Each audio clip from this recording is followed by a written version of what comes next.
Книге мировых рекордов Гиннесса в этом году 60. Первый сборник был выпущен в 1955 и уже через несколько лет объем продаж превысил 5 миллионов экземпляров. Коми тоже представлена на ее страницах. Вспомним наши достижения вместе с Егором Ильченко.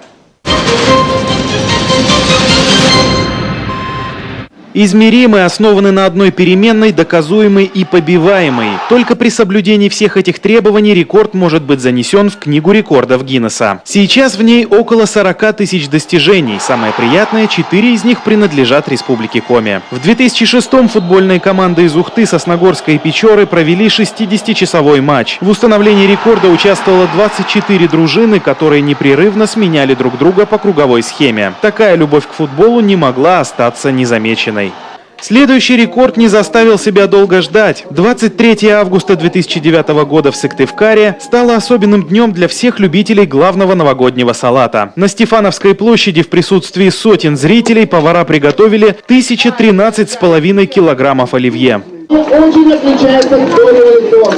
Съели салат также рекордно быстро, за полчаса. Это достижение поваров Коми продержалось 4 года. Превзойти его смогли гурманы Оренбурга. Они съели 1841 килограмм оливье. В 2010-м республика снова попала в Книгу Гиннесса. На этот раз отличились жители Печорского района. И рекорд у них получился с национальным колоритом. В деревне Усть-Кожва в честь юбилея населенного пункта испекли самый большой черенянь – рыбный пирог. Его длина составила 10 метров 55 сантиметров, ширина 25 сантиметров, а высота 4,5 сантиметра. Весил черенянь почти центнер. Фантастика! Мы поставим рекорд сегодня.